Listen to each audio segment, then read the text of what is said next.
بسم الله الرحمن الرحيم الله ولي الذين آمنوا يخرجهم من الظلمات إلى النور والذين كفروا أولياؤهم الطاغوت يخرجونهم من النور إلى الظلمات أولئك أصحاب النار هم فيها خالدون. مقبروں کی جالیوں پر عرضیاں لٹکی ہوئی، یہ وہ منزل ہے جہاں ہے نیکیاں بھٹکی ہوئی، ان میں لکھا ہے، کیا لکھا ہے؟ ربانی آج عرس کے بارے میں گفتگو فرمائیں گے کہ اس کی حقیقت کیا ہے. ان کو سب سے بڑی پریشانی یہ تھی کہ آپ عرس کا نقشہ کھینچو گے کیسے؟ ہمیں کھینچنے کے نانی کے آگے ننیحال کا تذکرہ، ہم سے پوچھو نانی کا تذکرہ کیسے ہوتا ہے؟ ننیحال میں ہم رہنے والے یہاں تو کر کر کے نکلے ہیں محاسبے. یہ قریب میں ان مجالس کی رونق ہوا کرتے تھے. عرس عاقل صاحب دیوبند کے، ان کو تکلیف ہوتی ہوگی لیکن توبہ کر کے آ گئے ہیں ادھر. نواز کے چاہنے والوں کا یہ ہجوم اپنے خواجہ کے قدموں میں سلام عقیدت پیش کرنے کے لیے جا رہا ہے. فَسَيَرَا اخْتِلَافًا كَثِيرًا، تو عنقریب. الرحمن الرحیم، الحمد للہ رب العالمین، والصلاة والسلام علی اشرف الانبیاء والمرسلین، نبینا محمد وعلى آلہ وصحبہ اجمعین. قال اللہ تعالی: یا ایہا الذین آمنوا اتقوا اللہ حق تقاته ولا تموتن الا وانتم مسلمون واعتصموا بحبل اللہ جميعا ولا تفرقوا واذكروا نعمة الله عليكم اذ كنتم اعداء فألف بين قلوبكم فأصبحتم بنعمته اخوانا وكنتم على شفا حفرة من النار فأنقذكم منها كذلك يبين الله لكم آياته لعلكم تهتدون. معزز علماء کرام، بزرگوں، دوستوں، السلام علیکم ورحمۃ اللہ وبرکاتہ. جدہ دعویٰ سینٹر حی السلامہ اور دعویٰ سینٹر برائے اسلامی بندرگاہ جدہ کے ذمہ داران کی جانب سے آپ کا بھائی محمد عاقل اس جی سی سی کمپاؤنڈ کی اس مسجد میں آپ کا سب کا خیر مقدم کرتا ہے، خوش آمدید کرتا ہے. اللہ رب العالمین ہمارے اس جمع ہونے کو شرف قبولیت عطا فرمائے، ہمارے علم و عمل میں اضافے کا ذریعہ بنائے اور ہمارے اس مجلس پر اپنی رحمتوں کا نزول فرمائے. آمین یا رب العالمین. حضرات اعلانات کے ذریعے آپ تک یہ اطلاع پہنچا دی گئی ہے کہ آج اس جلسہ عام کا آغاز فضیلت الشیخ عبدالواحد اعوان کی تقریر سے ہوگا. اس کے بعد شیخ یاسر الجابری کا خطاب ہوگا. پھر اس کے بعد مغرب سے پہلے چائے اور بسکٹس وغیرہ پیش کیے جائیں گے ریفریشمنٹ کے طور پر. مغرب کی نماز پڑھیں گے اور پھر انشاءاللہ تعالی مغرب سے عشاء کے درمیان فضیلت شیخ معراج ربانی خطاب فرمائیں گے اور اس کے بعد طعام اور اس کے بعد انشاءاللہ تعالی یہاں سے ہم لوگ رخصت ہوں گے. بہت سے لوگ ہیں جو کہ ان کا تعاقب کرتے ہیں، ان کی عوام الناس کی اصلاح کے لیے کھڑے ہوتے ہیں، لیکن کچھ لوگ ایسے ہوا کرتے ہیں جو کہ ان مجلسوں کی رونق ہوا کرتے تھے کسی زمانے میں. فضیلت شیخ معراج ربانی آج عرس کے بارے میں گفتگو فرمائیں گے کہ اس کی حقیقت کیا ہے. اور یہ فضیلت شیخ معراج ربانی چونکہ ماضی قریب میں ان مجالس کی رونق ہوا کرتے تھے، عرس کی روح سمجھ جاتے تھے. اللہ رب العالمین نے شیخ کو ہدایت سے نواز دیا اور اللہ رب العالمین نے ہمارے لیے شیخ کو ایک ایسا داعی اور ایک ایسا دعوت دینے والا ہمیں میں سے کھڑا کر دیا کہ جس کی آواز سے لاکھوں لوگ الحمدللہ سن کر توبہ کر رہے ہیں. عرس کے عنوان پر فضیلت شیخ معراج ربانی آج خطاب فرمانے جا رہے ہیں۔ اللہ رب العالمین سے دعا ہے کہ فضیلت شیخ کی اللہ تعالی حفاظت فرمائے۔ اور السلام علیکم ورحمۃ اللہ وبرکاتہ۔ الحمد للہ نحمده ونستعینه ونستغفره ونؤمن به ونتوکل علیہ ونعوذ باللہ من شرور انفسنا ومن سیئات اعمالنا من يهده الله فلا مضل له ومن يضلل فلا هادي له واشهد ان لا اله الا الله واشهد ان محمدا عبده ورسوله اما بعد فان خير الحديث كتاب الله وخير الهدي هدي محمد صلى الله عليه وسلم وشر الامور محدثاتها وكل محدثة بدعة وكل محدثة بدعة وكل محدثة بدعة وكل بدعة ضلالة وكل ضلالة وكل بدعة ضلالة وكل بدعة ضلالة وكل ضلالة في النار. قال الله تبارك وتعالى في كلامه المجيد: أعوذ بالله السميع العليم من الشيطان الرجيم، بسم الله الرحمن الرحيم. يا أيها الذين آمنوا أطيعوا الله وأطيعوا الرسول ولا تبطلوا أعمالكم. وقال تعالى في موضع آخر: قل إن كنتم تحبون الله فاتبعوني يحببكم الله. قل إن كنتم تحبون الله فاتبعوني يحببكم الله ويغفر لكم ذنوبكم والله غفور رحيم. وقال تعالى في موضع آخر: من يشاقق الرسول من بعد ما تبين له الهدى ويتبع غير سبيل المؤمنين نوله ما تولى ونصله جهنم وساءت مصيرا. وقال النبي صلى الله عليه وسلم: من أحدث في أمرنا هذا ما ليس منه فهو رد. اللهم صل على محمد وعلى آل محمد كما صليت على إبراهيم وعلى آل إبراهيم إنك حميد مجيد. اللهم بارك على محمد وعلى آل محمد كما باركت على إبراهيم وعلى آل إبراهيم إنك حميد مجيد.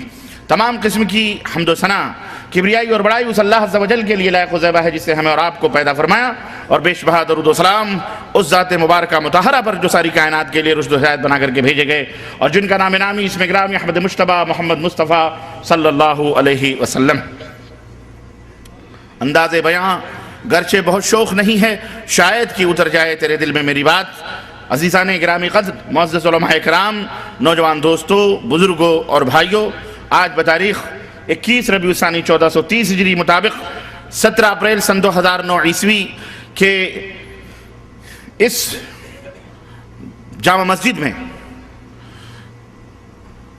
جو اجلاس منعقد ہوا ہے، جدہ دعویٰ سینٹر حی السلامہ اور سی پورٹ دعویٰ سینٹر جدہ کے تعاون سے، اس میں جس موضوع پر میں آپ حضرات کی خدمت میں کچھ گزارشات اس مختصر سے لمحے میں، مختصر سے وقت میں لے کر کے حاضر ہوا ہوں، وہ موضوع ہے عرس کیا ہے، عرس کی حقیقت کیا ہے، عرس کس کو کہتے ہیں، اس کے اوپر جو شکوک اور شبہات ہیں، عرس کرنے والوں کے جو دلائل ہیں، جو براہین ہیں، اور جس انداز سے انہوں نے عرس کے جواز کے لیے فتوے دیے ہیں۔ یہ میرے پاس کتاب موجود ہے، حیدرآباد سے چھپی ہوئی فتاوی نظامیہ۔ اس کتاب کو بھی میں نے پڑھا، اور جس کے مرتب مفتی محمد رکن الدین ہیں، مفتی اول جامعہ نظامیہ حیدرآباد، اور مرتب ہیں اذان ابن عبود جابری۔ معذرت کے ساتھ ہمارے شیخ یاسر جابری کے خاندان ہی سے گویا تعلق ہے ان کا، کیونکہ یہ حیدرآباد کا یمنیوں کا خاندان۔ کہاں گئے حضرت؟ تو میں نے جب اس کتاب کو دیکھا تو مجھے شیخ یاسر جابری نظر آئے کہ وہ مجھے شعر یاد آیا جس میں کسی شاعر نے کہا کہ دو پھول کیا ہے وہ کہ ساتھ نکلے قسمت جدا جدا ہے، دو پھول ساتھ نکلے قسمت جدا جدا ہے، اکا بنا ہے صحرا ایک قبر پہ پڑا ہے، اکا بنا ہے صحرا ایک قبر پہ پڑا ہے۔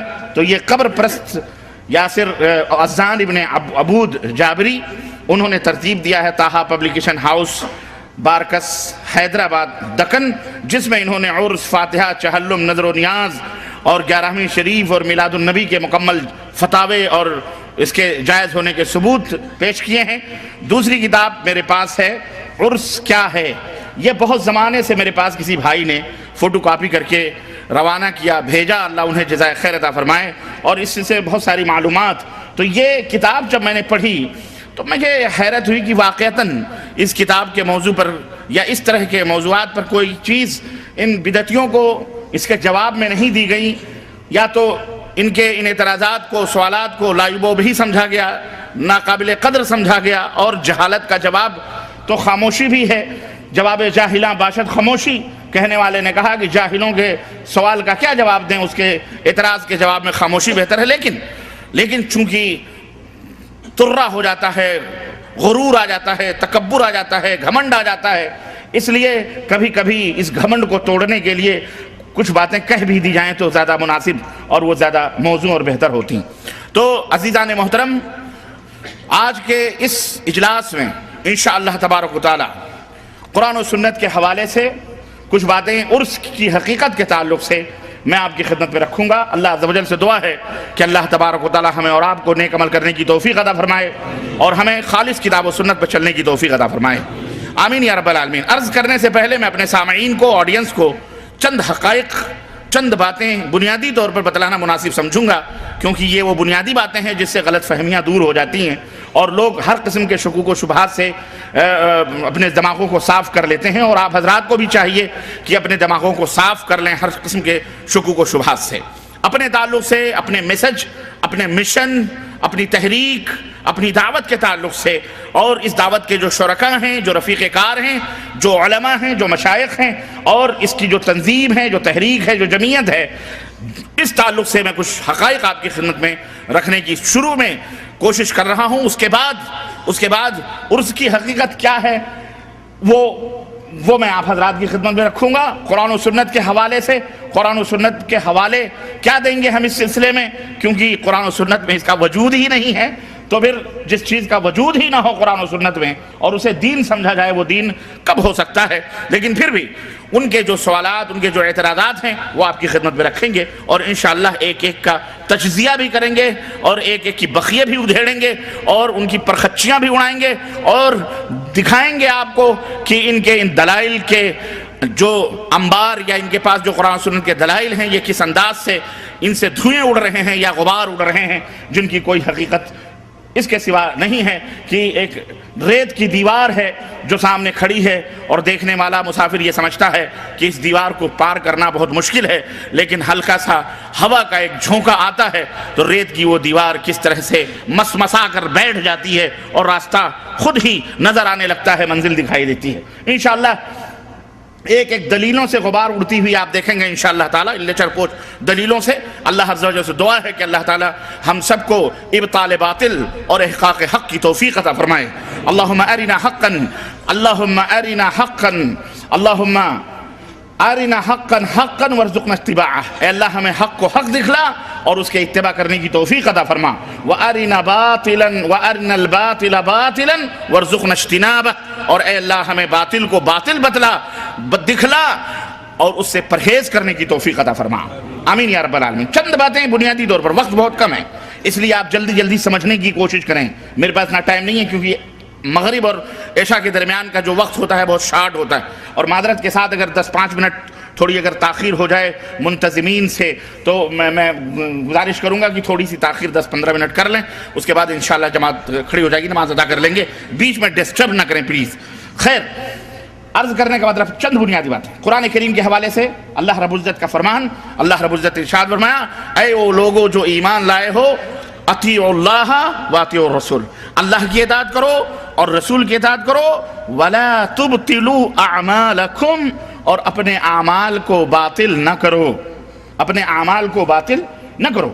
مفسرین نے، تفسیر کرنے والوں، صحابہ، تابعین، تبع تابعین، محدثین، سب اس بات پر متفق ہیں کہ اللہ کی اطاعت کرنا فرض ہے، رسول اللہ صلی اللہ علیہ وسلم کی اطاعت کرنا فرض ہے۔ ان کے جن جن باتوں پر فرمان کی مہر لگی ہے، ان تمام باتوں کو ماننا، تسلیم کرنا ہر مسلمان کے اوپر فرض ہے، ضروری ہے، اور اسے دین سمجھنا بھی ضروری ہے۔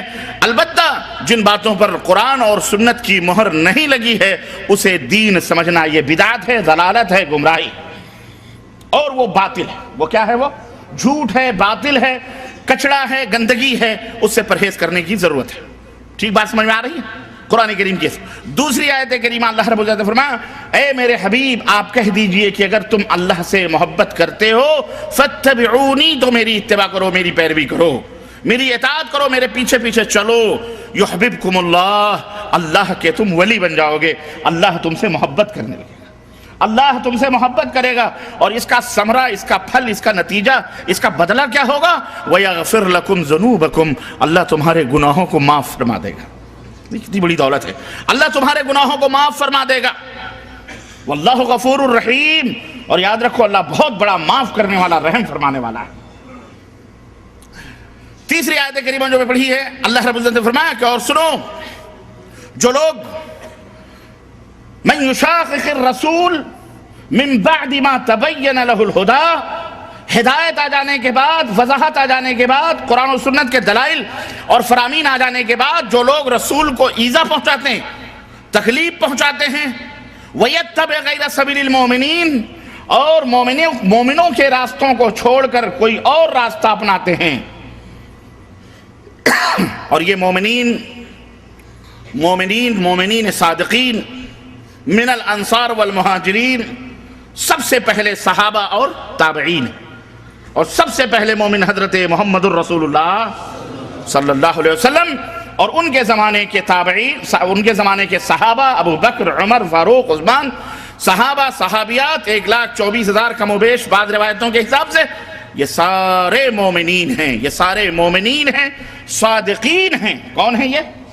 صادقین ہیں، جن کے بخشش کی اور جن سے راضی پر رضا رہنے کی خود قرآن کریم میں اللہ عز و جل نے شہادت دی ہے کہ رضی اللہ عنہم ورضوا عنہ، اللہ ان سے راضی ہے اور یہ اللہ سے راضی۔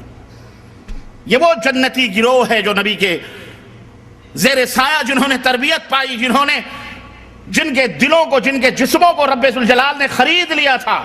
کس لیے؟ پیغمبر اسلام حضرت محمد الرسول اللہ صلی اللہ علیہ وسلم کے نقش قدم پر چلنے کے لیے۔ یہ وہ نقش اول ہیں، یہ وہ لوح مشق ہیں۔ وحی اترتی تھی نبی پر، تجربہ ہوتا تھا صحابہ پر، تھا ایسا تھی نہیں تھا۔ وحی اترتی تھی محمد الرسول اللہ صلی اللہ علیہ وسلم پر، وَأَقِیمُوا الصَّلَاةَ وَآتُوا الزَّکَاةَ، نماز قائم کرو، زکوٰۃ ادا کرو، اور لوح مشق اور عملی طور پر حکم کس کو دیا جاتا تھا؟ صحابہ اکرام رضوان اللہ علیہم اجمعین پر، اور وہ پہلے نقش تھے۔ یہی ہے وَيَتَّبِعْ غَيْرَ سَبِيلِ الْمُؤْمِنِينَ، مومنوں کے راستوں کو چھوڑ کر کوئی اور راستہ اپنانا، کوئی اور راستے پر عمل کرنا۔ اللہ فرماتا ہے نُوَلِّهِ مَا تَوَلَّىٰ، اس نے جو راستہ اختیار کیا ہے نبی اور صحابہ کے راستوں کو چھوڑ کر، یا ان کے نقش قدم پر چلنے والوں کے راستوں کو چھوڑ کر اس نے جو دوسرا راستہ اختیار کیا ہے، اللہ فرماتا ہے ہم اسے اسی راہ پر چھوڑ دیں گے، وہ اسی راہ پر چلتا جائے گا، چلتا جائے گا۔ نُوَلِّهِ مَا تَوَلَّىٰ، جس راستے پر وہ چل رہا ہے، وَنُصْلِهِ جَهَنَّمَ، اور اسی راستے سے ہم اسے جہنم میں داخل کریں گے۔ وَسَاءَتْ مَصِيرًا، اور جہنم کتنا برا ٹھکانہ ہے، اللہ ہم سب کو جہنم سے محفوظ رکھے، آمین یا رب العالمین۔ نبی کریم صلی اللہ علیہ وسلم نے فرمایا من احدث فی امرنا ھذا، ہمارے لائے ہوئے اس دین میں، اس حکم میں جو شخص کسی نئی بات کا اضافہ کرے فہو رد، تو وہ مردود ہے، وہ بات بھی مردود ہے اور وہ عمل کرنے والا بھی مردود ہے۔ صحیح بخاری کی روایت۔ میرے عزیزو، میرے دوستو، قرآن کریم کی یہ آیات اور ایک حدیث پاک کی روشنی سے واضح طور پر یہ معلوم ہوا کہ اللہ اور اس کے رسول کی باتوں پر عمل کرنا ہمارے لیے ضروری ہے، اور کسی کی باتوں کے اوپر عمل کرنا ہمارے لیے ضروری۔ اور اگر کوئی شخص، کوئی بھی امتی بڑا ہو یا چھوٹا، کوئی بھی امتی بڑا ہو یا چھوٹا، نبی کریم صلی اللہ علیہ وسلم کی مخالفت میں کوئی نیا کام ایجاد کرتا ہے، یا اپنے طور پر کسی چیز کو دین سمجھ کر اسے رائج کرتا ہے، وہ کسی امت، نبی کی امت کے اوپر، اس کے اوپر عمل کرنا واجب اور ضروری نہیں ہے، بلکہ وہ بدعت ہے۔ وہ کیا ہے؟ بدعت ہے، اور ہر بدعت گمراہی ہے، اور ہر گمراہی جہنم میں پہنچانے والی ہے۔ تو ہمارا ایمان اور عقیدہ ہے کہ دین وہی ہے جو اللہ نے اپنے نبی پر نازل فرمایا، اور نبی نے اپنے صحابہ کو بتلایا، اور صحابہ نے اپنے شاگردوں کو سمجھایا اور بتلایا، اسی کو ہم دین مانتے ہیں۔ اس کے علاوہ ہم ہر چیز کو جو دین میں شامل کی جائے اسے بے دینی مانتے ہیں، اسے ہم دین سے جدا تصور کرتے ہیں۔ بات سمجھ میں آئی کہ نہیں آئی؟ اب کوئی بھی عمل دنیا میں قیامت تک کے لیے اپنایا جائے، اس کے لیے ضروری ہے کہ وہ اپنے پس پشت قرآن کی دلیل، حدیث کی دلیل، صحابہ کرام رضوان اللہ علیہم اجمعین کی دلیل اس کے پاس ہونی چاہیے۔ علیکم بسنتی و سنت الخلفاء الراشدین المہدیین، تمہارے لیے میری سنت اور میرے خلفاء راشدین کی سنت کو لازم پکڑنا ضروری ہے۔ ایک بنیادی بات تو یہ ہے کہ ہماری دعوت کی اساس اور بنیاد اتباع پر ہے، توحید پر ہے، تقلید اور اندھی تقلید اور ہر ایک کے پیچھے دوڑنے کے اوپر نہیں۔ ہم اطاعت اور اتباع کے قائل ہیں، ہم تقلید کو حرام سمجھتے ہیں، تقلید کو ہم کیا سمجھتے ہیں؟ حرام سمجھتے ہیں، اندھی تقلید کو، کسی کے پیچھے دوڑنے کو بغیر دلیل اور بغیر ثبوت کے۔ دوسری بات یہ ایک بات ہے، دوسری بات یہ ذہن میں رکھیں کہ قرآن اور احادیث کی دلیل دے دینا کمال نہیں ہے، بلکہ قرآن اور احادیث کی دلیلوں کو اس انداز سے سمجھنا جس طرح سے ہمارے سلف نے سمجھا ہے، نبی کریم صلی اللہ علیہ وسلم نے جس طرح اپنے صحابہ کو سمجھایا ہے، صحابہ نے اپنے شاگردوں کو، اپنے اطاعت کرنے، اپنی پیروی کرنے والے، اپنے پیچھے آنے والے تابعین کو، تبع تابعین کو سمجھایا ہے، اسی طرح سے قرآن و حدیث کو سمجھا جائے گا۔ اب اس کے علاوہ جو سلف سے جس کی تفسیر یا جس کی تشریح ثابت نہیں ہوگی، صحابہ نے جس کے اوپر عمل نہ کیا ہوگا، تابعین نے جسے نہ اپنایا ہوگا، اسے ہم ماننے کے لیے تیار۔ قرآن اور احادیث میں کسی کو اجازت نہیں دیں گے کہ ہم اپنی طرف سے کوئی اپنے فہم، اپنی فکر، اپنے نظریہ یا اپنا عقیدہ اپنی مرضی سے کوئی بھی اختیار کرے، ہم اس کو ماننے کے لیے تیار نہیں ہیں، چاہے وہ اپنے بڑے سے بڑا کوئی عالم ہو، چاہے کوئی شیخ الحدیث ہو، چاہے کوئی بھی۔ البتہ کوئی بھی کوئی بات کہتا ہے کہ قرآن کریم کا یہ مفہوم ہے، ہم کہیں گے کہ ثابت کرو کہ سلف نے اس کو سمجھا ہے، سلف نے اسی طرح سے اس کو بتلایا، صحابہ اکرام رضوان اللہ علیہم اجمعین نے اسی کے مطابق اس کے اوپر عمل کیا ہے، ہمیں بتلاؤ، ہم تسلیم کرنے کے لیے تیار ہیں قرآن کے اس معنی کو، ورنہ ہم اس کو بازیچہ اطفال، بچوں کا کھلونا، کسی کے ہاتھ میں قرآن و حدیث کو اس طرح سے کھیلنے کے لیے دینے کے لیے تیار نہیں ہے۔ اگر یہ ہم مان لیں تو آج دیکھیں اس بات، آج اپنی منمانی قرآن اور حدیث کی تعویل اور تفسیر کرنے والوں کا کرنے کی وجہ سے جو نتائج آج امت میں پیدا ہوئے ہیں، 73 سے زائد فرقے امت میں پیدا ہو گئے، جس کو دیکھو نبی بن رہا ہے، جس کو دیکھو اپنے آپ کو ولی بن رہا ہے، جس کو دیکھو اپنے آپ کو پتہ نہیں کہاں کہاں پہنچا رہا ہے، اور لوگ جس کو دیکھو لوگوں کے بارے میں کیا کیا عقیدے اور کیا کیا خوشگپیاں رکھتے ہیں۔ ایک چیز یہ وضاحت بھی ضروری تھی جس کو آپ کو بتلانا بہت ضروری ہے۔ تیسری بات بنیادی طور پر میرے عزیزوں، میرے دوستوں، اللہ رب العزت نے فرمایا قرآن کریم میں کہ مسلمانوں سنو، تمہارے سب سے بڑے دشمن، پکے دشمن اس دنیا کے اندر یہودی کون ہے؟ یہودی بڑے دشمن ہیں تمہارے، والذین اشرکوا، اور وہ جو شرک کرتے ہیں، یہ مومنوں کے پرلے درجے کے بڑے دشمن ہیں۔ یہودیوں کو اللہ کے رسول صلی اللہ علیہ وسلم نے جنگ کی، غزوہ خیبر میں آپ کو معلوم ہے وہ لڑائی، گھیرا، قتل ہوا، ان کے دلوں کے اندر بغض اور حسد اور کینہ، وہ نبی کریم صلی اللہ علیہ وسلم کے اوپر کتنی دفعہ انہوں نے حملے کیے، نبوت کے چراغ کو گل کرنے کی کوشش کی۔ یہ اور بات ہے کہ اللہ تعالیٰ نے ہر ایک شر سے اللہ کے نبی کو محفوظ رکھا، لیکن ان کے دلوں کے اندر بغض اور حسد کی وہ بھٹی سلگتی رہی، اور وہ چاہتے تھے کہ کسی طرح سے اسلام اور مسلمانوں کو زخم پہنچائیں، لیکن آمنے سامنے ان کی کو ہمت نہ ہوئی۔ مدینے کے اندر خود نبی کریم صلی اللہ علیہ وسلم کو گھیرنے کی کوشش کی گئی، کفار مکہ کو شہ دی گئی، بلایا گیا، اور کس طرح سے غزوہ خندق اور کس طرح سے مختلف غزوات ہوئے انہی یہودی خبیثوں کی وجہ سے، اور وہ چاہتے تھے کسی طرح کے مسلمانوں کو نیست و نابود کر دیا جائے۔ یعنی یہ اصلی دشمن یہ تمہارے یہودی اسلام اور مسلمانوں کو کبھی برداشت نہیں کر سکتے۔ اللہ رب العزت نے اس کی وضاحت قرآن کریم میں فرما دی ہے۔ میرے عزیزوں، میرے دوستوں اور بھائیوں، اللہ کے حبیب صلی اللہ علیہ وسلم کی وفات ہوئی، آپ مر گئے، اور آپ نے مرتے وقت یہ کلمہ اپنی زبان سے ارشاد فرمایا تھا کہ لعن اللہ الیہود والنصارى اتخذوا قبور انبیائہم مساجدا او صالحیہم مساجدا۔ اللہ کی لعنت ہو، لعنت عربوں کا اگر کسی کو پر لعنت بھیجنا، میں سمجھتا ہوں کہ قتل سے زیادہ سخت جملہ یہ ہے، تلوار کی کاٹ سے زیادہ سخت بات یہ ہے کہ یہ کسی کے اوپر لعنت بھیج دی جائے۔ اللہ کے رسول صلی اللہ علیہ وسلم نے مرتے وقت اپنی امت کو ڈرایا اور فرمایا کہ لعن اللہ الیہود والنصارى، اللہ کی دھتکار ہو، طرد من الرحمہ، اللعنت الطرد من الرحمہ، اللہ کی رحمتوں سے دھتکار دینا، پھٹکار دینا۔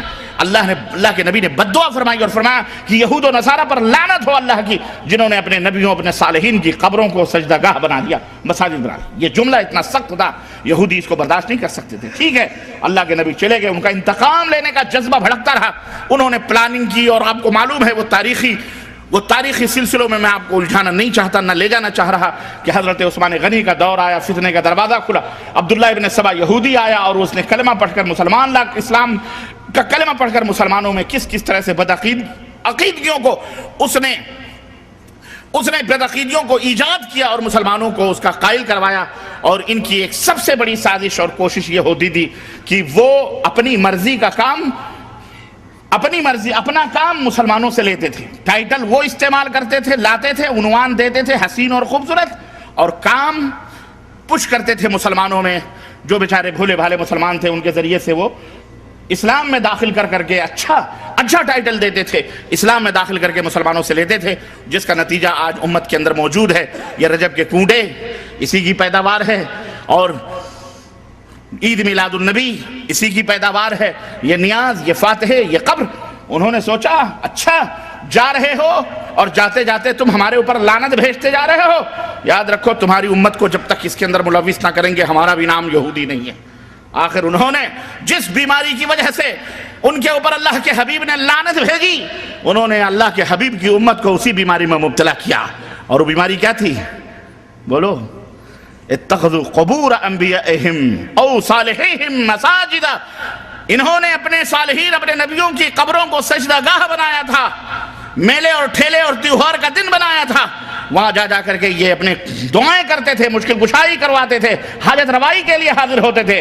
یہودیوں نے کہا اچھا جاؤ پھر میں نپٹتا ہوں، اور نپٹے کہ نہیں نپٹے؟ آج تقریباً 60-65% مسلمانوں کی آبادی بر صغیر ہندوستان پاکستان کے اندر اس بلائے عظیم کے اندر مبتلا ہے کہ نہیں مبتلا ہے؟ کون سا شہر، کون سا گاؤں، کون سا قریہ، کون سی بستی ایسی نہیں جہاں آج مسلمان قبروں کے نام پر پرستش اور پوجا اور ولایت اور عقیدت اور محبت کے نام پر ڈھونگ اور دھتورے نہیں کر رہے؟ کون سی ایسی جگہ ہے؟ اور اس کے اوپر غرور کرتے ہیں، فخر کرتے ہیں۔ کوئی بھی لیڈر، کوئی بھی نیتا، کوئی بھی صدر مملکت، کوئی بھی وزیر اعظم، کوئی بھی حکمران کامیاب ہونے سے پہلے بھی مزاروں کی حاضری دیتا ہے، اور جب کامیاب ہو جاتا ہے اس کے بعد بھی جا کر کے مزاروں کی حاضری دیتا ہے۔ اور ہم سب اس کی حمد و ثنا اور اس کی تعریف اور توصیف میں پل باندھتے ہیں، قصیدے پڑھتے ہیں۔ ایسی چیزیں ہمارے ماحول اور ہمارے معاشرے کے اندر موجود ہیں۔ یہودیوں نے جس کی وجہ سے لعنت پائی اور مغضوب علیہم والضالین ہوئے، وہی چیز آ کر کے انہوں نے مسلمانوں کو اسی کے اندر ملوث کیا۔ یہودیوں کے بہت سارے وہ صفات جس میں یہودی ملوث تھے، انہوں نے مسلمانوں کو بھی ملوث کرنے کی کوشش کی۔ اللہ تعالیٰ نے قرآن کریم میں ارشاد فرمایا اتخذوا احبارهم ورهبانهم اربابا من دون اللہ، یہ یہودی یہ نصرانی انہوں نے اپنے علماء کو اللہ کے علاوہ بھی معبود سمجھ لیا ہے۔ اللہ اکبر۔ حضرت عدی بن حاتم کہتے ہیں ہم انہیں معبود کب، ہم ان کی پوجا تھوڑی کرتے تھے، ان کی عبادت تھوڑی کرتے تھے۔ اللہ کے نبی نے فرمایا یہ بتاؤ اگر وہ کہتے تھے حلال تو تم حلال سمجھتے تھے، جس چیز کو حرام کہتے تھے تم حرام سمجھتے تھے، ایسا نہیں تھا؟ یہودی کہتے تھے ہاں یہ تو تھا۔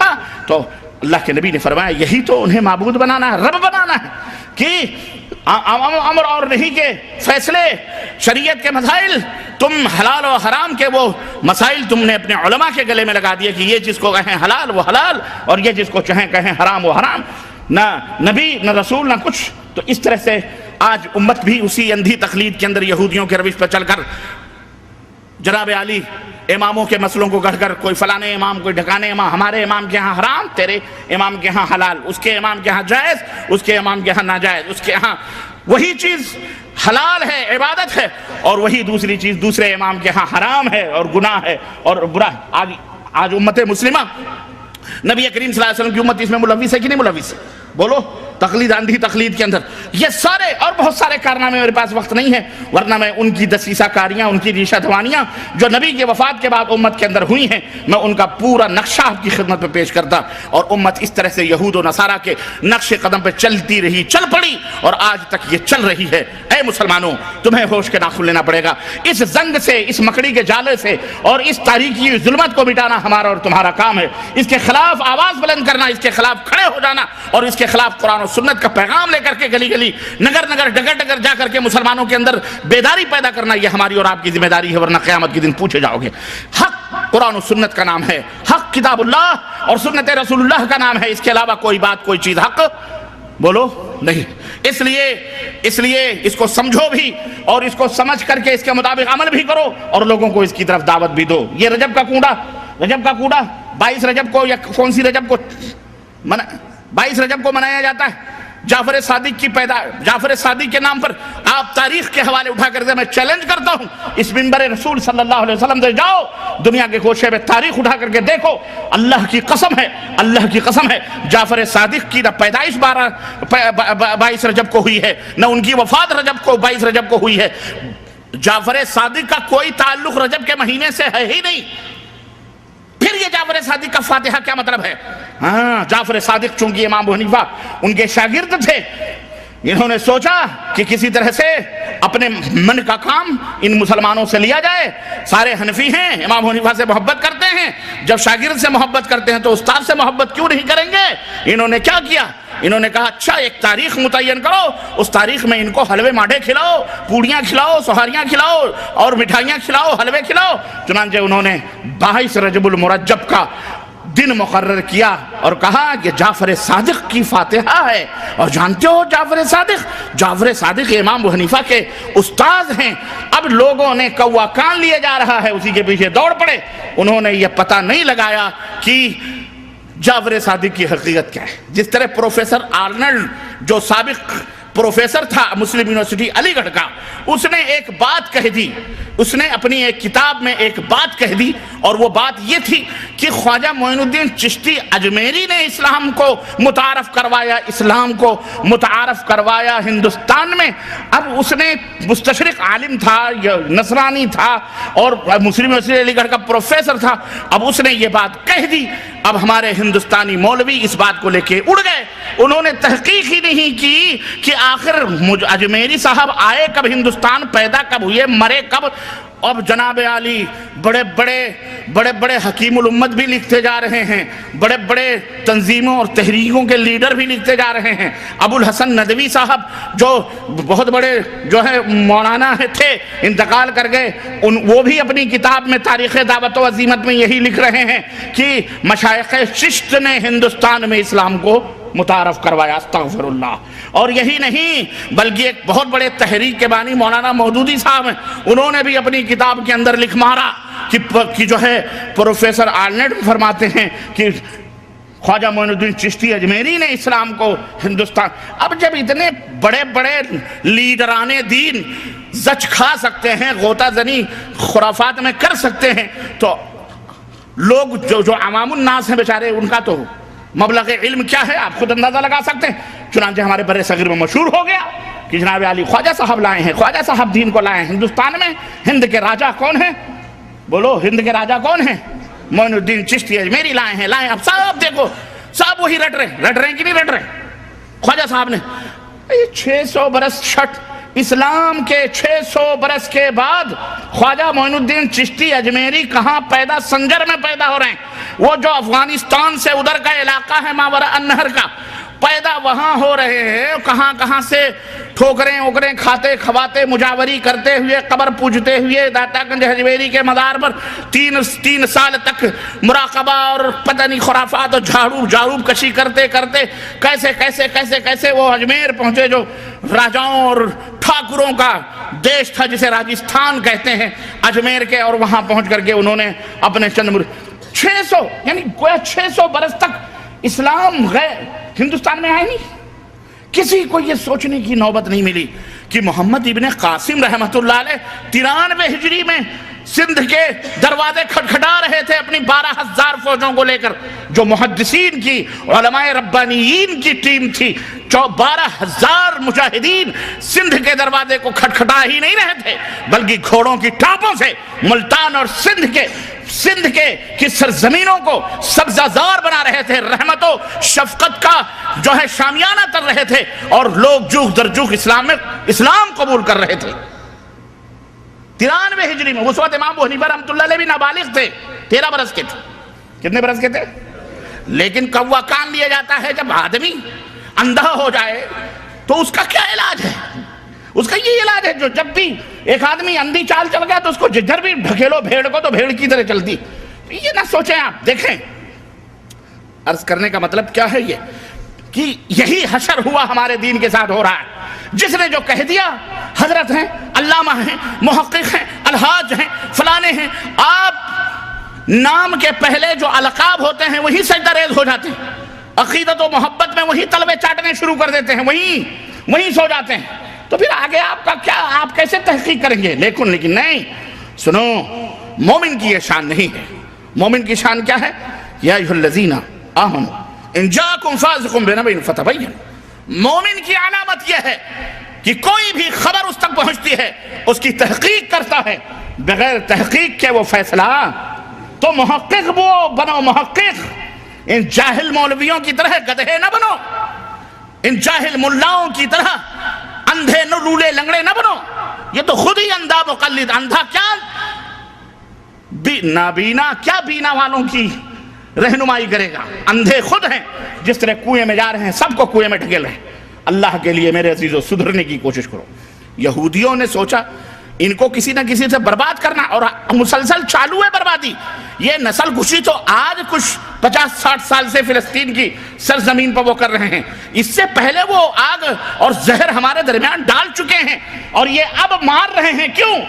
اس لیے کہ ان کو پتا ہو گیا ان کے اوپر نہ اللہ کی رحمت اترنے والی ہے، نہ برکت اترنے والی ہے، یہ مسلمان مومن ہے ہی نہیں، یہ تو نام ہی نام ہے جو کچھ ہے حقیقت کے سوا۔ ان کے پاس کوئی دین ان نہیں رہا، وہ دین تو کب کا شعر بھی کہا انہوں نے، اور اسی زمانے میں کہا جب سلطان صلاح الدین ایوبی رحمت اللہ علیہ نے ان کی گوشمالیاں کی، اسی زمانے میں ان ذلیلوں نے، اور آج بھی کہتے ہیں، عربوں کا شعر، عرب سمجھتے ہیں، میں آپ کو بتاتا ہوں، کہا حط المشمش علی التفاح، حط المشمش علی التفاح دین محمد واللہ راہ۔ آج نعرے لگاتے ہیں، کہتے ہیں سیب کے اوپر مشمش ڈال کے کھاؤ، سیبوں پر مشمش ڈال کر کے، مشمش جانتے ہو نا، مشمش، سیب کے اوپر مشمش ڈال کر کے کھاؤ، مزہ لو، کیونکہ محمد کا دین واللہ راہ چلا گیا، خلاص اب محمد کا دین باقی۔ اللہ، کتنا بڑا جوتا ہے۔ اس حقیقت کا علم ان یہودیوں کو ہے، لیکن یہودیوں کے گزنت، یہودیوں کے ڈسے ہوئے یہ ملا نے اس حقیقت کو نہیں سمجھ رہے۔ اللہ کے نبی نے لعنت بھیجی، کہا تمہیں اس لعنت میں ملوث کریں گے۔ اللہ کے نبی، اللہ نے قرآن میں کہا کہ انہوں نے اپنے مولویوں کو رب کا درجہ دیا ہوا، کہا چلو تمہیں بھی ہم عقیدت و محبت کے نام پر رب کا درجہ دیا ہوا۔ اللہ تعالیٰ، اللہ کے نبی صلی اللہ علیہ وسلم نے ہر بدعت کو گمراہی قرار دیا، انہوں نے کہا نہیں، بدعت بھی اچھی بدعت ہوتی۔ ہم نے کہا کوئی سنڈاز بھی اچھا ہوتا ہے، گو ہے، سنڈاز ہے، گندگی ہے، یہ بھی اچھی ہوتی، ہمارے مولویوں کہا یہ بھی اچھی ہے۔ تو ان کو بولو حلوہ مانڈا کھا لو، حلوہ سمجھ کر کے۔ اور مولانا اشرف علی صاحب تھانوی نے لکھا ہے کتاب میں، شمائم امدادیہ، مولانا امداد اللہ مہاجر مکی، ان کے حوالے سے میں بتاؤں، کرامت یہ بھی ہے، سنو، کہا کہ ہر روپ دھارن کر سکتے ہیں آپ۔ کہنے لگے کہ حضرت جنید بغدادی رحمت اللہ علیہ ایک دفعہ بیٹھے ہوئے تھے، یہ مولانا امداد اللہ مہاجر مکی، یہ وہ گائے ہے جس کا دودھ، جس کے پیٹ سے 2 بچے پیدا ہوئے۔ یہ حقیقت ہے اور میں بیان کر رہا ہوں، یہ عرس اور میلے کا بھی اسی سے تعلق۔ اس کے پیٹ سے 2 بچے پیدا ہوئے، ایک دیوبند میں اور ایک بریلی میں۔ یہ دونوں بیٹھ گئے بریلی میں، خان صاحب وہاں ہیں، وہاں خان صاحب ہیں، اور یہاں شیخ صاحب ہیں، شیخ صدیقی۔ کون ہے شیخ؟ یہ شیخ اور پٹھان کی لڑائی ہے اور کچھ لڑائی نہیں ہے، اور واللہ بدلا یہ شیخ اور پٹھان کی لڑائی ہے، یہ دین کی لڑائی۔ دین تو اس لیے انہوں نے بنا لیا ہے تاکہ روٹی بوٹی اگر ادھر جا رہی ہے تو ادھر بھی روٹی بوٹی آئے، ورنہ یہ دونوں ایک ہی رخ کے، ایک ہی سکے کے 2 رخ ہیں، ایک ہی روپیہ ہے، اس کے 2 رخ ہیں، ادھر دال ہے اور ادھر با ہے, بریلی میں بے ہے, اور دیوبند میں بولو, اور ان دونوں کو ملا لو تو کیا ہوتا ہے؟ انگریزی میں بھی بیڈ ہوگا, اردو میں تو بد آتا ہی ہے. عاقل صاحب دیوبند کے, ان کو تکلیف ہوتی ہوگی, لیکن توبہ کر کے آ گئے ہیں ادھر, مکہ مدینہ آ گئے ہیں. سمجھ رہے ہیں؟ خیر, برا نہیں لگنا چاہیے. یہ ریفریشمنٹ ہے جو میں دے رہا ہوں, اور یہ ویسا ریفریشمنٹ نہیں ہے جو بچوں کو چاکلیٹ کھلانے کا, یہ حقیقت ہے. اس کی تہوں میں جاؤ گے تو تمہیں یہ حقیقت ملے گی. تو حاجی امداد اللہ مہاجر مکی فرماتے ہیں کہ جنید وقت, اگر میں وقت کا نام لوں تو ہمارا ایک بھائی اس میں بیٹھا ہوا ہے, اس کا دل کٹ جائے گا. وہ کہے گا میں پہلے کہتا تھا کہ عصر بعد سے پروگرام تم لو, لیکن تم نے مغرب بعد سے پروگرام رکھا ہے. خیر یار, آپ زندہ ہیں, میں زندہ ہوں, تو انشاءاللہ صحبتیں بڑھتی رہیں گی انشاءاللہ, ہے کہ نہیں؟ جلدی کی کیا ضرورت ہے کہ نہیں؟ دین کو سمجھنا 23 سال میں اللہ کے نبی نے اسلام کو سمجھایا ہے. کتنے سال میں؟ 23 سال میں. اور یہاں ہم 23 سال میں جب سمجھنے والے ہوتے ہیں تو ٹپک جاتے ہیں. ارے بچپن کا 23 سال تک تو بچے ہی رہتے ہیں, 30 سال تک. اس کے بعد 23 سال کتنے ہو گئے؟ 53-60 تک پہنچتے پہنچتے تو دانت ٹوٹ جاتے ہیں. آپ کس چکر میں پڑے ہوئے ہیں؟ عقل بڈھی ہو جاتی ہے. تو جب سمجھنے کا وقت ہوتا ہے تب عقل بوڑھی ہو جاتی ہے, اور جب عقل بوڑھی ہو جاتی ہے تو اس کے دماغ میں کچھ نہیں آتا ہے. کہتے ہیں کہ جنید بغدادی رحمت اللہ علیہ بیٹھے ہوئے تھے, اتفاق سے سامنے اور جلال میں تھے, ایک کتا گزرا. آپ نے اسے گھور کے دیکھا, پورے انوار منتقل ہو گئے ادھر. اب تھوڑی دیر گزری تھی کہ اس کتے کے پیچھے 50 کتے. وہ کتا جا کے کسی میدان میں کنڈلی مار کے منہ لپیٹ کے بیٹھ گیا. اب حضرت فرماتے ہیں کہ اس کے چاروں طرف ہم نے دیکھا کہ سارے کتے بیٹھے ہوئے ہیں, بالکل مراقبے میں. کہنے لگے یہ کیا ماجرا ہے؟ کہا حضرت نے کتے کو دیکھا, وہ کتا ولی ہو گیا. اب اس کتے نے جس کتے کو دیکھا وہ سارے ولی ہو گئے. تو اور اللہ کی قسم بتلا رہا ہوں, طاہر القادری اس زمانے کا ایک بہت بڑا دجال ہے. نام لینا میں مناسب نہیں سمجھتا ہوں, لیکن جو خود ہی متعارف ہوں ان کو کیا, ان کے اوپر کیا ہے نام لینے.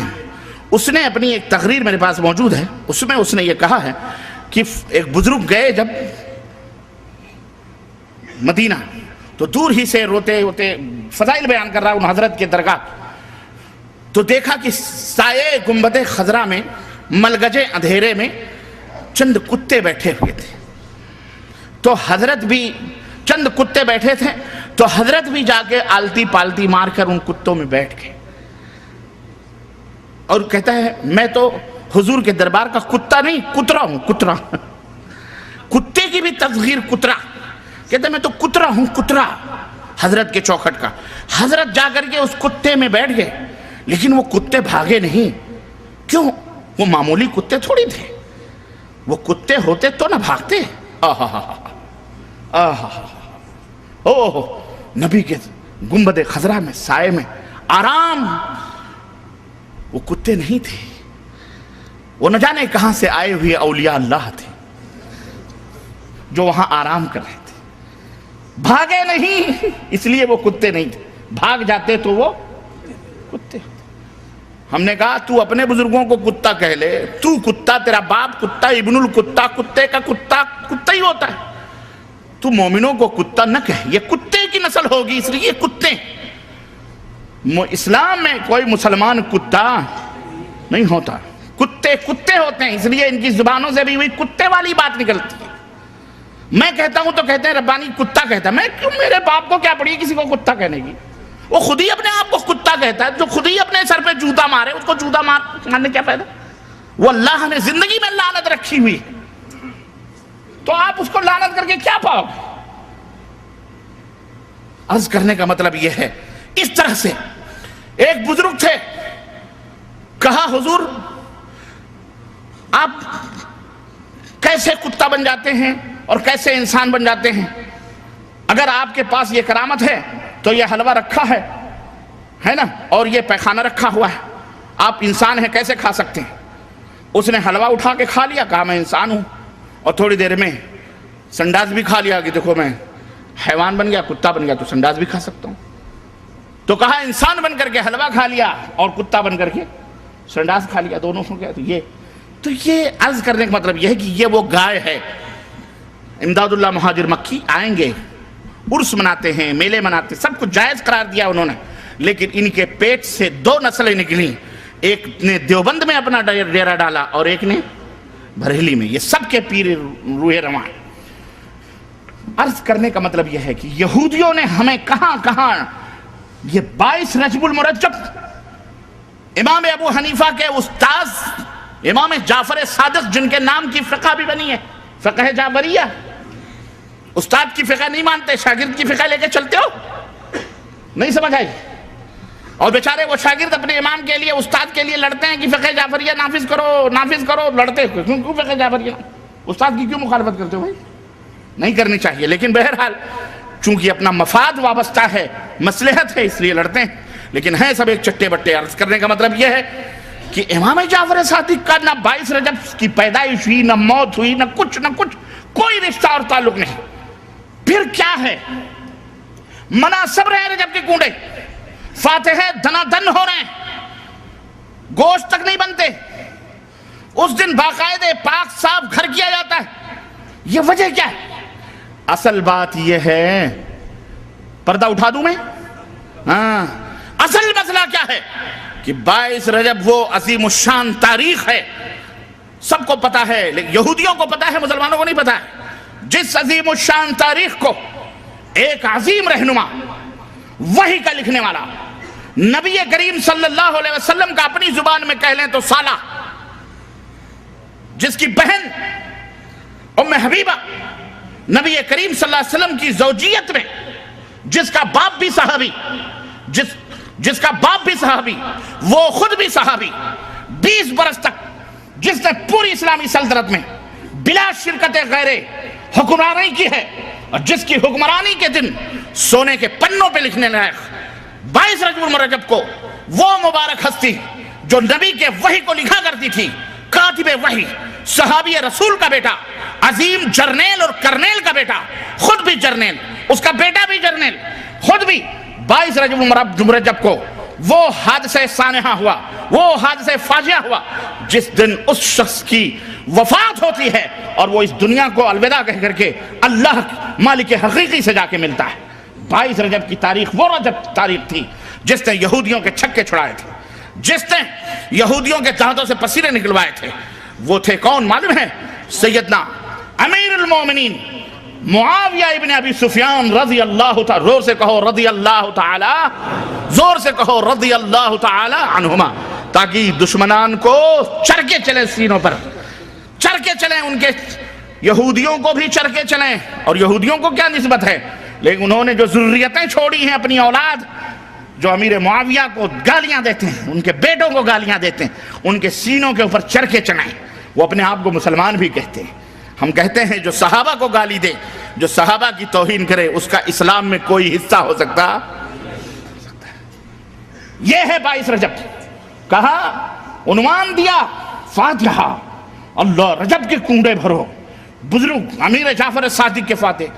اس طرح سے تمہیں ہر میدان میں گمراہ کیا گیا، جو ولی نہیں اس کو ولی بنا دیا گیا۔ کھوتے شاہ، توتے شاہ، رنگیلے شاہ، برہنہ شاہ، گھوڑے شاہ۔ حیدرآباد میں اللہ کی قسم میں نے گھوڑے کی بھی خبر دیکھی ہے، بلکہ سراپا گھوڑا ہی بنا دیکھا۔ حیدرآبادیوں، ڈوب کے چلو بھر پانی میں مر جاؤ، غیرت ہونی چاہیے تمہیں۔ حد ہو گئی۔ ہو نکو نام جو قبروں کی تجارت کر کے کیا نہ بیچو گے جو مل جائیں صنم پتھر کی۔ استغفر اللہ، کون سی گلی! اور یہ نظامیہ، فتاوی نظامیہ، اہل حدیث لکھا ہوا، اہل حدیث یہ مرتد ہیں، کافر ہیں، دائرہ اسلام سے باہر ہے۔ دیکھیے فتویٰ آیا ہے جامعہ نظامیہ کا، یہ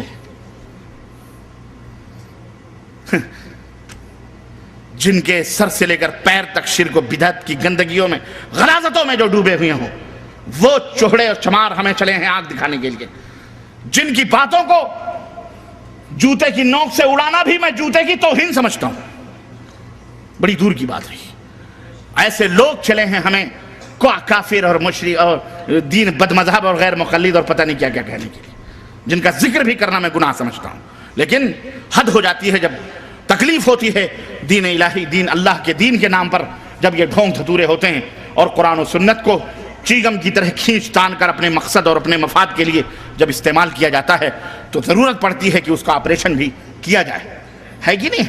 میرے عزیزوں، میرے دوستوں اور بھائیوں، ایک بات یاد رکھو کہ اللہ تبارک و تعالیٰ نے بہت ساری نعمتوں سے ہمیں نوازا ہے، اور جو عظیم نعمت اللہ عز و جل نے ہمیں عطا فرمائی ہے حضرت محمد الرسول اللہ صلی اللہ علیہ وسلم کی شکل میں، صورت میں، یہ رب کی شفقت اور رب کی مہربانیاں اور رب کی عنایتیں ہیں کہ اس رب ذوالجلال نے ہمارے لیے بہت بڑا انعام، بہت بڑا احسان ہمارے اوپر فرمایا کہ ہمارے درمیان ہمیں میں سے اپنی عبدیت اور غلامی کروانے کے لیے، صحیح راستہ بتلانے کے لیے ہمیں انسانوں میں سے، بشروں میں سے، اولاد آدم میں سے، ابنائے آدم میں سے ایک ایسا اولو العزم پیغمبر بھیجا، ایک ایسا نبی بھیجا جس نے اپنی نبوت کے صرف 23 سالہ دور میں انسانیت کی جس نے کایا پلٹ دی، صرف 23 سالہ برس کی جد و جہد انسانیت کی کایا اس نے پلٹ دی۔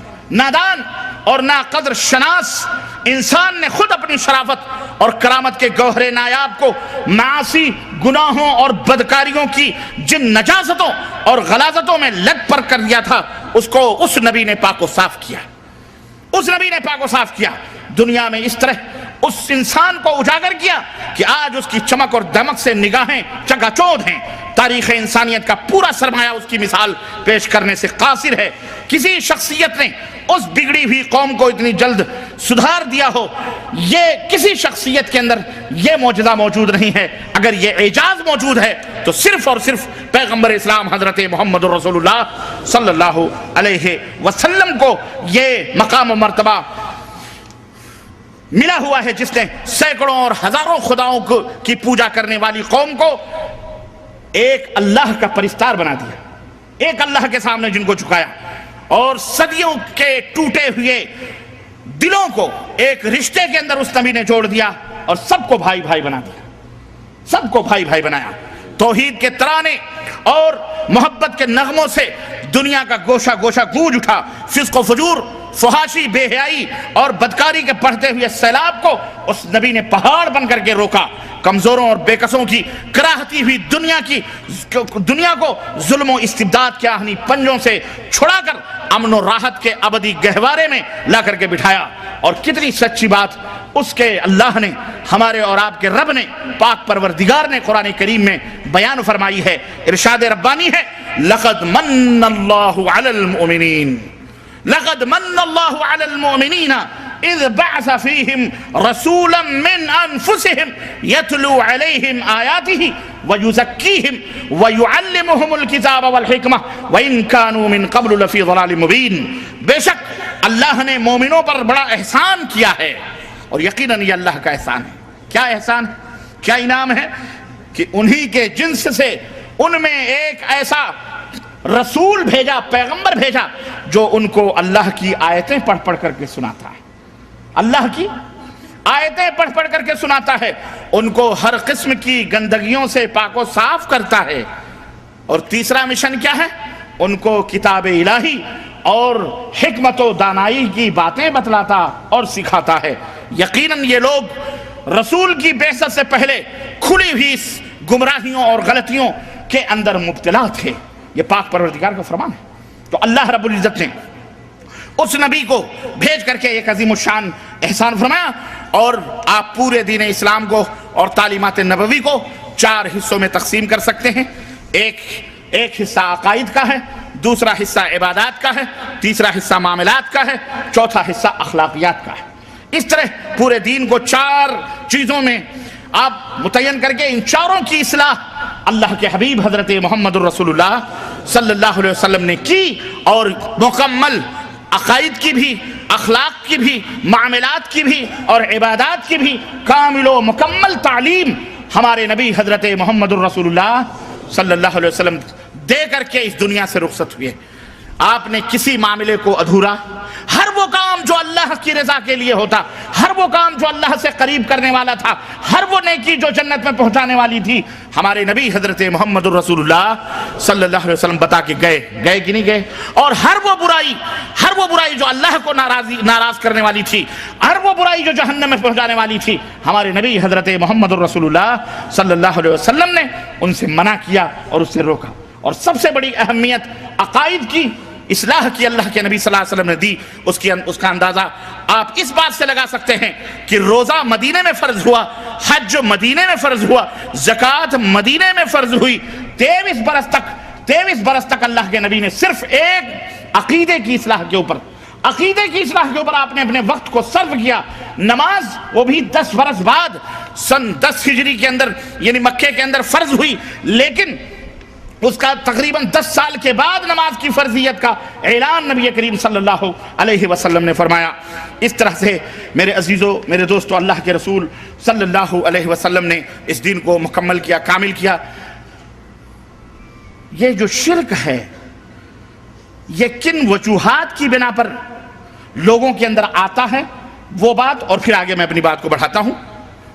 شرک جن وجوہات کی بنا پر پچھلے دور میں آیا تھا، یہودیوں میں، نصرانیوں میں، وہی وجہ، وہی چیز اسی سے پیدا ہوتا ہے، اور وہی چیز اس امت کے اندر آئی ہے۔ اور پھر قرآن نے اور نبی نے اس کا ازالہ کیسے فرمایا، وہ بھی آپ کو میرے عزیزوں مختصر بتاؤں گا، اس کی تفصیلات نہیں۔ دیکھو اللہ تبارک و تعالیٰ نے قرآن کریم میں ارشاد فرمایا وَمَا يُؤْمِنُ أَكْثَرُهُمْ بِاللَّهِ إِلَّا وَهُمْ مُشْرِكُونَ سورہ یوسف آیت نمبر 106۔ اللہ رب العزت نے فرمایا کہ ان میں سے اکثر لوگ جو اللہ کو مانتے ہیں، ایمان لاتے ہیں، اس کے باوجود بھی اس طرح شرک بھی وہ کرتے ہیں، شرک کے اندر وہ ملوث ہیں۔ شرک کا بہت بڑا ذریعہ جو لوگوں کے اندر پیدا ہوتا ہے، وہ بہت بڑا ذریعہ کیا ہے؟ کسی شخص، غور سے سنو، کسی شخص یعنی آدمی یا کسی چیز کی حد سے بڑھ کر تعظیم اور اس کی عزت کرنا، افراد کرنا، تعظیم میں غلو کرنا، جس کو غلو فی الدین کہتے ہیں۔ کسی شخص کی اس کی حد سے بڑھ کر تعظیم کرنا، توقیر کرنا اور اس کی عزت کرنا، اس راستے سے شرک امتوں کے اندر داخل ہوتا ہے، اور اس طرح سے امتیں ہلاک و برباد ہو جاتی ہیں۔ پچھلی قوموں کو اسی غلو نے ہلاک و برباد کیا۔ چنانچہ آپ دیکھیں کہ اسی خوش اعتقادی اور خوش فہمی نے، حسن ظن نے اور بہت زیادہ افراط غلو کرنے کی وجہ سے گوتم بدھ کو اللہ کا خدا کا مظہر بنایا گیا، رام چندر اور کرشن کو خدائی کا مقام دیا گیا، 23 بلکہ 36 کروڑ 33 کروڑ دیوتاؤں کو دنیا کا نظام چلانے والا بنایا گیا۔ تبت میں دلائی لاما کو خالقیت کے مسند کے اوپر اسی غلو نے بٹھایا، اور مسیح ابن مریم حضرت عیسیٰ علیہ السلام کو اسی غلو نے اللہ کا بیٹا بنایا، اسی غلو نے اللہ کا بیٹا بنایا اور کہلوایا، اور خود جناب محمد الرسول اللہ صلی اللہ علیہ وسلم کے متعلق بھی اسی غلو نے، کہنے والے نے یوں بھی ان کے متعلق کہا کہ وہی جو مستوی عرش تھا خدا بن کر، وہی جو مستوی عرش تھا خدا بن کر اتر پڑا ہے مدینے میں مصطفیٰ بن کر۔ اور اسی غلو نے کہا کہ بغیر عین کا مدینے میں جا کر کے دیکھا جو ہم نے، بغیر عین کا ایک عرب میں نے دیکھا، بغیر عین کا ایک عرب میں نے دیکھا۔ اب عرب سے عین ہٹا دو تو کیا باقی رہ جاتا ہے؟ بولو۔ اور یہی نہیں بلکہ نبی کریم صلی اللہ علیہ وسلم کی امتیوں میں سے امتوں کو یہاں تک کہا گیا کہ اولاد نبی صلی اللہ علیہ وسلم کے بارے میں کہ لی خمسۃ اطفی بہا حر الوبا والحاتمہ المصطفیٰ والمرتضیٰ وابناہما والفاطمہ، کہ 5 ہیں ہمارے پاس، یعنی 5 وہ ذات ہیں، وہ شخصیتیں ہیں جن کی وجہ سے بلائیں مصیبتیں دور ہوتی ہیں، اور وہ 5 کیا ہیں؟ المصطفیٰ محمد صلی اللہ علیہ وسلم، والمرتضیٰ حضرت علی رضی اللہ تعالیٰ عنہ، اور وابناہما ان کے دونوں بیٹے حسن اور حسین، والفاطمہ اور فاطمہ۔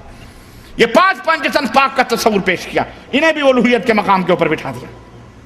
اسی غلو نے آگے بڑھ کر کے یہ تمام سب کام کیا کہ آج دیکھیں کہ ہمارے یہاں کون سی درگاہ اور کون سا مزار اور کون سی قبر اور کون سا چلہ، کون سا چبوترا ہے جو آباد نہیں ہے۔ مسجدیں ویران ہیں لیکن یہ تمام سب چیزیں آباد چل رہی ہیں۔ یہاں پر کسی شاعر نے بڑا اچھا نقشہ کھینچا ہے کہ عرس کیا ہے اور اس کی حقیقت کیا ہے، اس تعلق سے بڑا اچھا نقشہ کھینچا ہے۔ اجازت ہو تو میں آپ کی خدمت میں عرض کروں، وہ چند اشعار سماعت فرمائیں، اور عرس میں کیا ہو ہے یہ پورا نچوڑ اور پورا خلاصہ اس کے اندر بیان کیا ہے کہ ہر طرف خیمے لگے ہیں، دور تک بازار ہے، ہر طرف خیمے لگے ہیں، دور تک بازار ہے۔ ذرا عرس اور میلے میں شریک ہونے والوں ذرا اس منظر کشی کو اپنی نگاہوں میں رکھو۔ میں تو ڈوب کر کے نکلا ہوں وہاں سے، ہے نا، میں تو ڈوب کر کے اللہ نے مجھے کنارہ عطا فرمایا ہے۔ یہ اپنے مالک و مولا کا میں مشکور اور جو ہے اللہ رب العزت کا ممنون ہوں کہ جس سے مجھے یہ ہدایت کا ساحل نصیب فرمایا، ورنہ نہ جانے کتنے ڈوبکیاں کھا چکا ہوں میں وہاں بھی۔ بہرحال ہر طرف خیمے ہی خیمے، ہر طرف خیمے لگے ہیں، دور تک بازار ہے۔ یہ نمائش ہے، کوئی میلہ ہے یا تیوہار ہے؟ یہ نمائش ہے، کوئی میلہ ہے یا تیوہار ہے یہ تقریب عقیدت، عرس ہے ایک پیر کا، کام کرتی ہے یہاں کی خاک بھی اکسیر کا، کام کرتی ہے یہاں کی خاک بھی اکسیر کا۔ ایک طوائف، ہاں پریشان نہ ہو، ایک دفعہ نام نہیں لوں گا اس شہر کا، یو پی میں ہے، فیض آباد کے قریب، وہاں طوائفیں ناچتی ہیں۔ بہرائچ میں تو باقاعدے سٹے بٹے چلتے ہیں، پاکستان میں تو میرے پاس ویڈیو موجود ہے، اگر آپ کو میری کسی سی ڈی میں یا کسی کیسٹ میں وہ نظارے آئے ہیں آپ کو میں دکھاؤں، اعوذ باللہ استغفر اللہ، طوائفیں، روپے، کیا کیا نہیں ہوتا جی، کیا کیا نہیں ہوتا ہے۔ اب میرے منہ سے مت اگلواؤ، مجھے شرم آئے گی اگر میں بیان کروں۔ کیا کیا بدکاریاں، زناکاریاں نہیں ہوتی، اور آنکھوں نے دیکھا ہے، کانوں نے سنا ہے۔ ہاں بچے نہیں ہوتے تو وہاں بچے مانگتے ہیں، اعوذ باللہ، میں نہیں چھیڑنا چاہتا، اتنا ہی کافی ہے۔ ایک طوائف گا رہی ہے سامنے درگاہ کے، ایک طوائف گا رہی ہے سامنے درگاہ کے، کیا مزے ہیں حضرت قبلہ سہاگن شاہ کے۔ ایک طوائف گا رہی ہے سامنے درگاہ کے، کیا مزے ہیں حضرت قبلہ سہاگن شاہ کے، عورتوں کی بھیڑ میں نظارہ ٹھوکر کھائے ہے، عورتوں کی بھیڑ میں نظارہ ٹھوکر کھائے ہے۔ اس ہجوم رنگ و بو میں کب خدا یاد آئے ہے، اس ہجوم رنگ و بو میں کب خدا یاد آئے ہے۔ مقبروں کی جالیوں پر عرضیاں لٹکی ہوئی، مقبروں کی جالیوں پر عرضیاں ہوتی کہ نہیں ہوتی؟ مقبرے تو مقبرے، وہ قرب و جوار کے پیڑ بھی بد شکل ہو جاتے ہیں، پیڑوں پر، درختوں پر، پتیوں پر، جہاں چاہتے عورتیں ہیں۔ آمنوا توبوا إلى الله توبة نصوحا عسى ربكم أن يكفر عنكم سيئاتكم ويدخلكم جنات تجري من تحتها الأنهار يوم لا يخزي الله النبي والذين آمنوا معه نورهم يسعى بين أيديهم وبأيمانهم يقولون ربنا أتمم لنا نورنا واغفر لنا إنك على كل شيء قدير۔